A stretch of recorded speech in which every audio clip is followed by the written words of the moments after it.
तो आज की वीडियो के अंदर बात करने वाला है नाटा जेई 2025 2026 जो भी है एलिजिबिलिटी क्राइटेरिया के बारे में। आप सभी के काफ़ी सारे कमेंट्स आते हैं कि एलिजिबिलिटी क्राइटेरिया क्या है, एक बार डाउट क्लियर करो, बिकॉज काफ़ी ज़्यादा स्टूडेंट्स के बीच में डाउट है कि वो अभी तक भी एक परफेक्ट वीडियो नहीं है। तो आज ये एक परफेक्ट वीडियो जिसके अंदर आपको सारे के सारे क्वेश्चन का आंसर मिल जाएंगे। भाई जेई के अंदर एग्जाम को NIT SP में एडमिशन लेना तो क्या परसेंटेज चाहिए, हमको 12th के कितने चाहिए, और नाटा से एडमिशन होता है तो कितना होता है, क्या IIT के लिए नाटा चाहिए क्या नहीं चाहिए, मतलब बहुत सारे क्वेश्चन एक एक करके लेते हैं, एक एक करके क्वेश्चन मैंने सब कुछ लिख करके टेंशन मत लो, एक एक आप सबका डाउट क्लियर कर देता हूँ। ठीक है, फिर भी अगर कोई डाउट रह जाता है तो इस वीडियो के नीचे कमेंट कर देना, मैं आपको कमेंट के अंदर रिप्लाई कर देंगे। ठीक है, हमारे टीम मेंबर आपको रिप्लाई कर देगा आपके क्वेश्चन का। ठीक है, वैसे कोई क्वेश्चन रहेगा नहीं। ठीक है ना, देखो दोनों की बात करेंगे, नाटा और जेई। ठीक है, तो सबसे पहले शुरुआत करते हैं, जो हम बात करते हैं सबसे पहले आ रहा है वो है नाटा एग्जाम। ठीक है, इस वीडियो को जरूर शेयर कर देना सबके साथ, बिकॉज इसमें जो भी मिलेगा आपको बिल्कुल करेक्ट एक्यूरेट इन्फॉर्मेशन। ठीक है, देखो नाटा के अंदर सबसे पहले बात करते हैं, तो अगर आप सबसे पहले जो सब कुछ ऑफिशियल वेबसाइट पर लिखा हुआ है वैसे तो, पर अपन डिस्कस कर लेते हैं कि नाटा में सबसे पहले लिखा हुआ है कि eligibility criteria for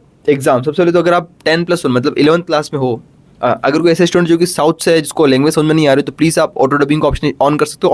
auto dubbing setting में जाकर ऑटो डबिंग में इंग्लिश लैंग्वेज सेलेक्ट कर सकते हो। ठीक है, इंग्लिश में भी हो जाएगी वीडियो, इंग्लिश के अंदर भी आ जाएगी वीडियो में। ठीक है, सबसे पहले तो पास्ट और appearing 10+1 examination with subject specified, मतलब आप अगर 11th के अंदर तो भी एग्जाम दे सकते हो नाटक का एग्जाम, बिकॉज नाटक का एग्जाम 2 साल तक वैलिड रहता है। अगर आप अभी 11th में दोगे तो नेक्स्ट ईयर के लिए भी वैलिड रहेगा। ठीक है, आप नेक्स्ट ईयर में भी वापस दे सकते हो। नेक्स्ट इज पास और अपीयरिंग 10+2, अगर आप 12th के अंदर हो तो दे सकते हो डेफिनेटली बात, अधिकतर स्टूडेंट 12th वाले ही यहाँ पर एग्जाम दे रहे हैं। ठीक है, उसके बाद नाटक के अंदर आप ड्रॉपर स्टूडेंट हो 12th के बाद, तो भी आप ड्रॉपर भी यहाँ पर इजीली दे सकते हो। इसमें मतलब कोई एज का ऐसा कोई क्राइटेरिया नहीं कि आप इतने साल के, ऐसा कोई एज का सिस्टम नहीं है नाटक के अंदर। ठीक है, नेक्स्ट अगर आप 10+ से डिप्लोमा वाले हो, आपको मैथमेटिक्स सब्जेक्ट कंपलसरी होना चाहिए बस, बाकी आप एग्जाम दे सकते हो। ठीक है, आगे बढ़ते हैं। उसके बाद नेक्स्ट बात करती है जिसके अंदर ये तो काफ़ी सारी चीज़ें उसमें बोला गया, admission to BR course shall be made as per eligibility prescribed in the Council of Architecture minimum standard of architecture education regulation 2020। ठीक है, रेगुलेशन क्या कहता है, qualifying NATA 25 does not consider right to guarantee favour of the candidate for admission to architecture course unless the candidate has fulfilled all the prescribed requirement as specified by respective competent authority in compliance with the eligibility criteria laid down. बहुत सारी चीज़ें। ठीक है, ये बोला गया simple यार कि नाटा के अंदर क्वालिफाई करना ही एडमिशन का पक्का सबूत नहीं होता। मतलब आपने अगर नाटा क्वालिफाई कर लिया, क्योंकि क्वालिफाई करने के लिए 70 मार्क्स चाहिए होते हैं, तो आप अगर आउट ऑफ 200 70 मार्क्स लेकर आ गए, अगर आपने जस्ट नाटा क्वालिफाई भी कर लिया, ठीक है, तो क्वालिफाई करने का मतलब ये नहीं कि आपने एडमिशन ले लिया। एडमिशन लेने के लिए आपको जो भी जिस भी कॉलेज में आप जाना चाह रहे हो, जहाँ पर भी आप, मैं आपको एक काउंसलिंग में वीडियो बनाऊंगा कि कैसे काउंसलिंग होती है। काफ़ी स्टूडेंट्स का डाउट भी है कि यार जेई का नाटक रिजल्ट आ गया अब क्या करें, बताऊंगा आपको ना एग्जाम रिजल्ट आने के बाद क्या करना, उसके बाद अलग से वीडियो आ जाएगी। ठीक है, टेंशन मत लो, उस पर घबराओ मत, सब कुछ मिलेगा आपको चैनल के ऊपर। पर लेकिन मेन चीज़ ये कि आपको जो है, मैं कह रहा था कि आपको परसेंटेज की बात कर रहे थे अपन, परसेंटेज से पहले अपन बात कर रहे थे क्वालिफाइंग की। हाँ, कि अगर आप नाटा एग्जाम आपने क्वालिफाई भी कर लिया है, इसका मतलब ये नहीं कि आपको एडमिशन मिल जाएगा, बिकॉज नाटा के अंदर एडमिशन लेने के लिए आपको अच्छे कॉलेज के अंदर बात करें, क्वालिफाई करने में तो आपको कोई भी प्राइवेट कॉलेज में एडमिशन मिल जाएगा, प्राइवेट अगर ओनली क्वालिफाई करते हो तो। ठीक है, बिकॉज प्राइवेट के अंदर ऐसा कोई हाई कट ऑफ नहीं आती है। अगर आपको स्टेट गवर्नमेंट कॉलेज चाहिए या फिर प्राइवेट के अंदर टॉप प्राइवेट कॉलेज चाहिए, इसके अंदर आपको नाटा के अंदर अच्छा स्कोर करना पड़ता है, 130 140 या फिर 150 160। काफ़ी गवर्नमेंट सेंट्रल गवर्नमेंट यूनिवर्सिटीज़ के लिए, फॉर एग्जाम्पल जामिया मिलिया इस्लामिया, इनके लिए आपको 150 के अबव जाना पड़ता है, राइट। ओके, और जैसे अपन टॉप कॉलेज की बात करते हैं, जो भी प्राइवेट कॉलेज जैसे सेप्ट यूनिवर्सिटी, इनके लिए आपको जो है 160 से ऊपर जाना पड़ता है, और इस अगर के ज़्यादा रहते हैं, तो इसलिए आपको कॉलेज की कट ऑफ के अनुसार या फिर जहाँ भी आप काउंसलिंग एडमिशन के लिए काउंसलिंग जो प्रोसेस करवाओगे, उसकी कट ऑफ के अनुसार आपको नंबर लेके आना पड़ेंगे एडमिशन के लिए। ठीक है, तो नाटो क्वालिफाई करना ही एडमिशन गारंटी नहीं, ये बोला गया है। नेक्स्ट बात करते आते हुए वो है किसके ऊपर, अब BR के अंदर फर्स्ट ईयर एडमिशन लेने के लिए क्या परसेंटेज की क्वालिटी, बिकॉज देखो एग्जाम में बैठने के लिए तो इतनी क्वालिफिकेशन होती है, एग्जाम बैठने के लिए आपको परसेंटेज नहीं चाहिए, आपको परसेंटेज चाहिए एडमिशन लेने के लिए। अब यहाँ पर चलो बोला गया अगर आप नाटा के थ्रू एडमिशन लेते हो तो इसके अंदर क्या जो बोला गया, जो आर्किटेक्चर के मिनिमम स्टैंडर्ड जो है, आर्किटेक्चर एजुकेशन के मिनिमम स्टैंडर्ड जो है, रेगुलेशंस जो है, जो गवर्नमेंट ऑफ इंडिया द्वारा बनाए गए हैं, उसके अंदर ये बोला गया कि no candidate shall be admitted to architecture course unless and until she has passed 10+2 or equivalent examination physics and mathematics as a compulsory subject with minimum 45% aggregate. देखो आपके पास है ना 2 सब्जेक्ट कंपलसरी होने जरूरी है, एक तो सबसे पहले फिजिक्स और एक मैथमेटिक्स, ये 2 ही कंपलसरी सब्जेक्ट होने चाहिए। बाकी तीसरा सब्जेक्ट कोई से भी हो सकता है, तीसरा आप केमिस्ट्री हो तो अच्छी बात, बायोलॉजी हो, कोई दूसरा वोकेशनल सब्जेक्ट हो, कंप्यूटर साइंस हो, IT हो, फाइन आर्ट्स हो, ड्राइंग हो, कुछ भी हो चलेगा, पर लेकिन फिजिक्स और मैथमेटिक्स 2 होने जरूरी है नाटा एग्जाम के अंदर एडमिशन लेने के लिए, राइट। एक और चीज़ याद रखो कि वह सबके लिए यहाँ पर एक परसेंटेज है, वो है 45% मिनिमम। नाटा के थ्रू एडमिशन लेने के लिए आपको 45% चाहिए होते मिनिमम, उसके अलावा 45% मिनिमम, ओनली 45%, ज़्यादा परसेंटेज चाहिए। 45 तो किसके भी आ जाते हैं यार, जो पढ़ता नहीं है उसके भी 45 आ जाते हैं। ठीक है, तो मिनिमम आपको 45% चाहिए होते हैं, ऑलराइट, तो टेंशन मत लो, आपका एडमिशन इजीली हो जाएगा। ठीक है जी, यहाँ तक सबके पास में आ गया, तो मिनिमम 45% ही आपको चाहिए। एक कुछ अगर आप 10+3 डिप्लोमा से जा रहे हो, उसके अंदर आपको मैथमेटिक्स कंपलसरी सब्जेक्ट चाहिए, उसके अंदर भी आपको 45% ही चाहिए, उसमें ज़्यादा नहीं चाहिए, ओनली 45%। लास्ट ईयर 50-50 था, पर उसको भी 45 खो गया था, वो भी 45 में कन्वर्ट हो गया था लास्ट ईयर भी, और भी बिफोर लास्ट ईयर भी, बिकॉज स्टूडेंट इतनी सारी डिमांड आती है। काफ़ी स्टूडेंट होते हैं जो यार अधिकतर 50%, जिसके 48 होते हैं, किसी 49% होते हैं। तो काउंसिल ऑफ आर्किटेक्चर ने सबको घटा के इस साल डायरेक्टली 45% का क्राइटेरिया रख रखा है कि 45 से ऊपर वालों को सबको आर्किटेक्चर में एडमिशन ले लिया जाएगा, ठीक है। तो परसेंटेज का कोई ज़्यादा कोई मैटर नहीं, ज़्यादा कोई रोल नहीं है, पर याद रखना कि आपको नाटक के अंदर ज़्यादा अच्छा स्कोर करना पड़ेगा, और आपकी जो है मेन चीज परसेंटेज मैटर कर जा रहा है, बिकॉज आपकी जब एडमिशन लेते हो तो एडमिशन आपकी 12th के परसेंटेज और नाटक स्कोर दोनों का हाफ 50-50% लिया जाता है, तो इक्वली 12th के परसेंटेज भी मैटर करते हैं। जितना 12th के परसेंट अच्छे होंगे और जितना नाटक स्कोर अच्छा होगा, दोनों मिलाकर आपका एडमिशन होता है। याद रखना, ओनली नाटक के बेसिस पर नहीं होता है, आपका 12th परसेंटेज और दोनों का 50-50% जुड़ता है। उसके बाद इसको बोलते हैं एक इक्विवेलेंट नाटक स्कोर बनता है, उस इक्विवेलेंट स्कोर के बेसिस पर आपका एडमिशन होता है, उसको बोलते हैं मेरिट स्कोर, उससे आपका एडमिशन होता है, राइट। ये भी आती है किसकी नाटक की कहानी। उम्मीद करो आपको नाटक की कहानी क्लियर होगी। एक और चीज़ भी काफ़ी स्टूडेंट्स का डाउट है, NIT SPA के अंदर जेई मेंस पेपर 2 ही एक्सेप्ट होता है। काफ़ी और भी कॉलेजेस हैं, पर लेकिन जो भी अपन सेंट्रल गवर्नमेंट कॉलेज की बात करते हैं, जिसके अंदर अलग से काउंसलिंग होती है, जोसा काउंसलिंग उसको हम कहते हैं, जोसा और CSAB काउंसलिंग कहते हैं। मैं आपको बताऊंगा वीडियो बनाकर जो क्या जोसा और CSAB काउंसलिंग होती है। जोसा और CSAB काउंसलिंग के अंदर अगर आपको बैठना है तो उसके लिए ओनली जेई मेन पेपर 2 ही एक्सेप्ट होता है, और उससे आपको ओनली NIT और SPA कॉलेज मिलते हैं, बस खत्म बात। बाकी नाटक इसमें कोई रोल नहीं होता। एक और चीज़ IIT के अंदर भी होता है। IIT के अंदर तो नाटा और जेई पेपर 2 किसी का रोल नहीं होता। IIT के लिए आपको जेई पेपर 1 देना पड़ता है और जेई एडवांस एग्जाम देना पड़ता है। जेई पेपर 1 बीटेक वाला और जेई एडवांस एग्जाम, उसके लिए आपको IIT से आर्किटेक्चर करनी होती है, राइट। तो उसका अलग रास्ता है। NIT SPA के लिए ओनली जेई पेपर 2 से रास्ता है। बाकी जो कॉलेज है उसके अंदर कोई जेई पेपर 2 लेता है, जो भी स्टेट कॉलेज की बात कर रहा हूँ उसमें कोई जेई पेपर 2 लेता है और कोई जो है नाटा लेता है। अधिकतर जो है 90% कॉलेज नाटा एग्जाम लेते हैं, ठीक है। तो नाटा एग्जाम के लिए आपको ज़्यादा ऑप्शन रहते हैं, बहुत सारे ऑप्शन रहते हैं, तो नाटा एग्जाम आप सभी को देना है। अब आते हैं इसके ऊपर जेई पेपर 2 के ऊपर। ये तो पूरी नाटक की कहानी थी, ठीक है। उम्मीद करो आपको क्लियर समझ में आ गई होगी, और मैंने बताई दिया कैसे एक्सेप्ट होता है।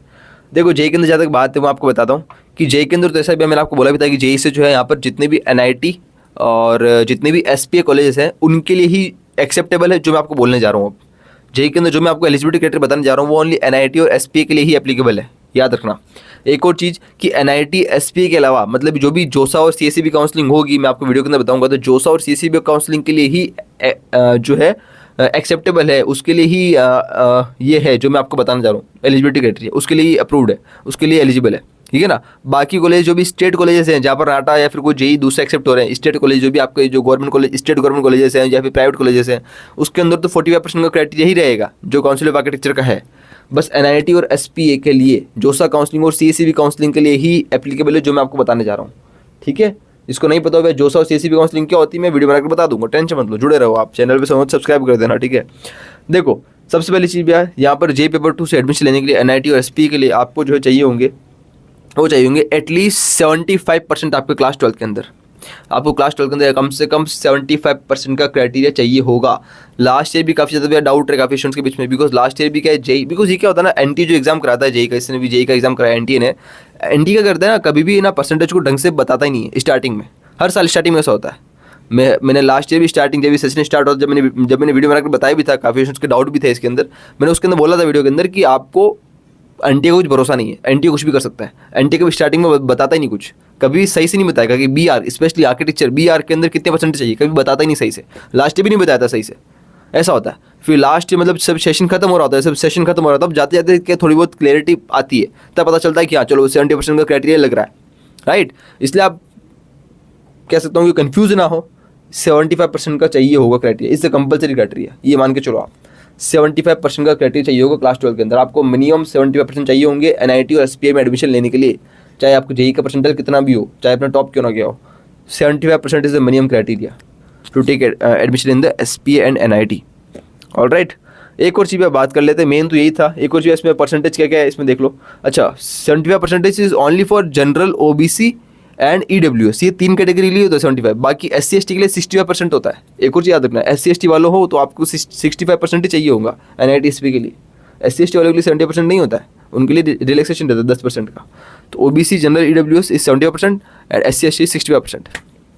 कोई सोच रहा होगा कि मुझे इतना मैं घूम किस रहा हूँ, तो मेरे चेयर लगी रिवॉल्विंग चेयर है ना, तो मैं ऐसे घूमते घूमते आपको वीडियो बना रहा हूँ, मुझे काफ़ी मज़ा भी आ रहा है और इन्फॉर्मेशन भी आप तक पहुँच रही है, अच्छी बात है ना।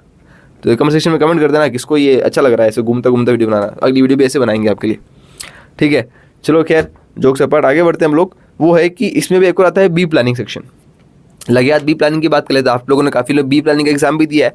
तो बी प्लानिंग का एग्जाम दिया है तो बी प्लानिंग वालों को सुनो, आप बी प्लानिंग के लिए सबसे पहली चीज़ मैथमेटिक्स ही चाहिए होता है सब्जेक्ट ओनली। अच्छा, बी प्लानिंग से पहले मैं आपको इसमें ऊपर सब्जेक्ट रह गया बी आर के लिए। बी आर के लिए सब्जेक्ट है उसके लिए physics chemistry maths subject compulsory, मैं आपको ऑलरेडी बोल चुका था, ठीक है। फिजिक्स केमिस्ट्री मैथ्स तीनों होने जरूरी है, फिजिक्स केमिस्ट्री मैथ्स तीनों सब्जेक्ट कंपलसरी है बी आर जेई पेपर 2 एडमिशन लेने के लिए, एनआईटी और एसपी के लिए। जेई पेपर 2 से एडमिशन लेने के लिए एनआईटी एसपी के लिए ही बात कर रहा हूँ ओनली, बस बाकी कॉलेजेस की बात नहीं कर रहा हूँ। ओनली एनआईटी एसपी के लिए आपको फिजिक्स केमिस्ट्री मैथ्स तीनों कंपलसरी है, ठीक है। और आपको 75% भी एग्रीगेट चाहिए, यहाँ पर इंडिविजुअल नहीं देखा जाएगा, कुछ बताया तो आपको।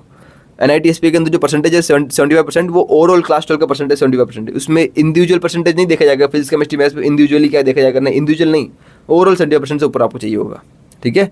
एक और चीज क्लियर होगी आपको, यहाँ तक बात समझ में आ गया आपको, ठीक है जी। अब आते हैं एक से बी प्लानिंग के ऊपर। देखो जो जैसे स्टूडेंट जो बी प्लानिंग के एडमिशन लेना चाह रहे हो, बी प्लानिंग से एडमिशन लेना चाह रहे हो, बी प्लानिंग वाले हो, तो बी प्लानिंग के लिए चाहिए ओनली 50%। बी प्लानिंग के लिए चाहिए ओनली 50% चाहिए। बी प्लानिंग के लिए सब्जेक्ट भी फिजिक्स केमिस्ट्री मैथ्स नहीं चाहिए, ओनली चाहिए मैथमेटिक्स। बी प्लानिंग के लिए ओनली मैथमेटिक्स चाहिए, फिजिक्स केमिस्ट्री मैथ्स नहीं चाहिए। बी प्लानिंग के लिए ओनली मैथमेटिक्स ही चाहिए और ओनली 50% चाहिए आपका एग्रीगेट क्लास 12, ठीक है। तो नाटा वाले सब 45%, फिर से बता रहा हूँ मैं आपको, नाटा वाले जो जितने भी कॉलेज जो भी है नाटा के थ्रू वो सबके सब 45%।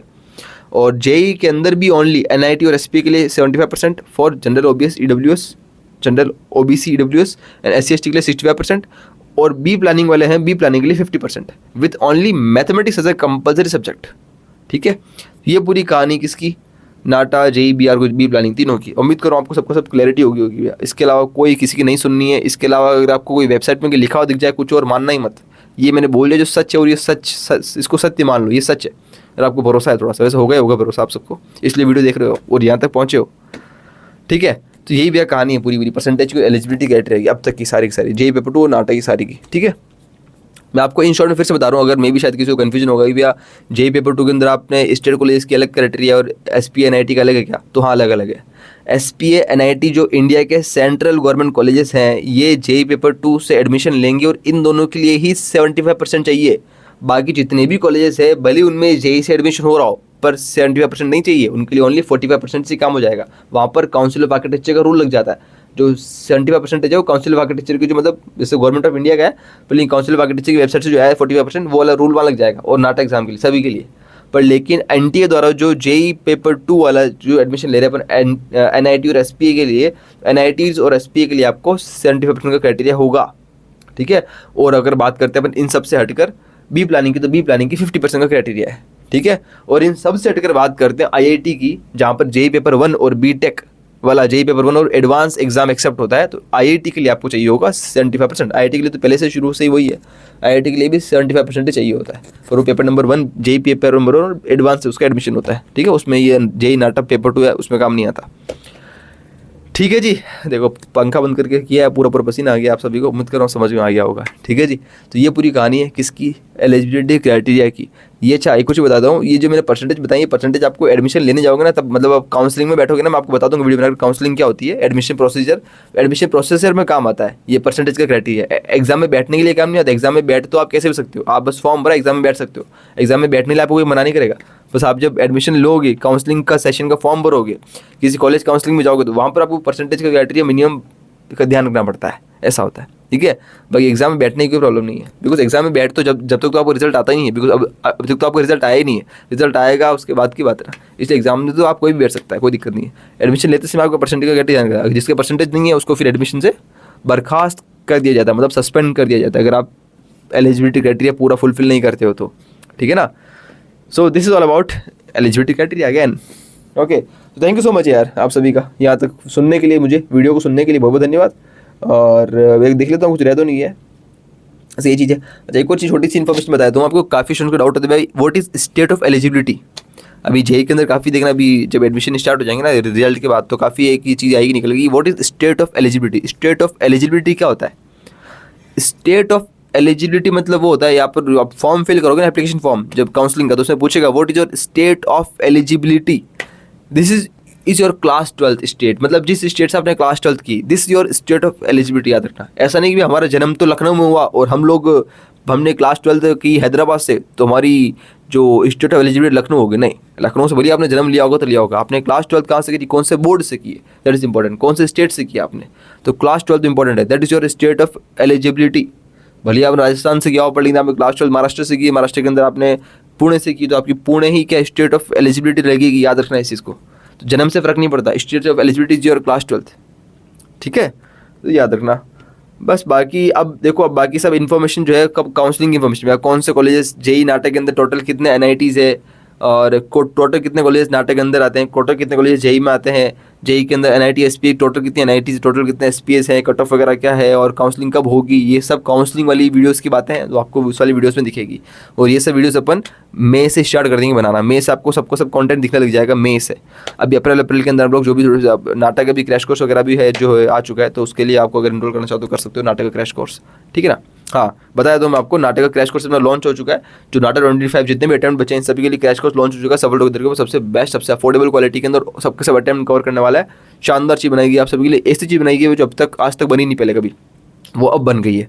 तो क्रैश कोर्स लॉन्च हो चुका है, उसकी भी डिटेल वाली वीडियो जो है वो सब इन्फॉर्मेशन आपको नीचे डिस्क्रिप्शन के अंदर मिल जाएगी, जाकर चेक कर लेना, या फिर अपने चैनल के ऊपर भी वीडियो है मिल जाएगी आपको, ठीक है। उस पर सब कुछ बताया गया है, पूरा क्रैश कोर्स लॉन्च कर दिया गया है, सबको क्रैश कोर्स का एक्सप्लेन कर दिया है उसके अंदर, ठीक है। तो जाकर क्रैश कोर्स में इनरोल कर सकते हो। आपको जल्दी करना, क्लासेस स्टार्ट हो चुकी है 15 से, हाँ भाई 15 से क्लासेस स्टार्ट भी हो गई है, ठीक है, इसलिए जल्दी करना फटाफट से। क्रैश कोर्स के अंदर सब कुछ पूरा कवर कराया जाएगा, सबके सब अटेम्प्ट, टेंशन मत लो, सब कुछ पढ़ा दिया जाएगा आपको, ठीक है। आप सबने इतना सपोर्ट किया तो मेरा तो पूरा हक बनता ही कि आप हमेशा आपकी सुख दुख में साथ खड़ा रहूँ, ठीक है। तो आपको ज़रूरत है नाटक क्रैश कोर्स की भी, तो अच्छा वाला क्रैश कोर्स बना दिया गया है आपको, तो जल्दी फटाफट से इनरोल कर लो, वेबसाइट से इनरोल कर सकते हो। और डिटेल चाहिए तो आप वीडियो देख सकते हो, वीडियो आपको चैनल पे मिल जाएगी, जाके चेकआउट कर लेना क्रैश कोर्स वाली वीडियो, ठीक है, उसमें सब कुछ डिटेल आपको दे रखी है।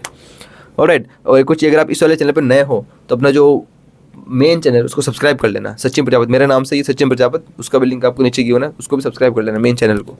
This is our new channel Safal together, ठीक है। तो मेन चैनल को सब्सक्राइब कर लेना, और बस यही चीज़ है, काफ़ी ज़्यादा इन्फॉर्मेशन होगी एक वीडियो में, बहुत ज़्यादा बड़ी हो जाएगी, ठीक है। तो अभी तक के लिए इतना ही, थैंक यू सो मच, चलो बाय बाय, मिलते हैं।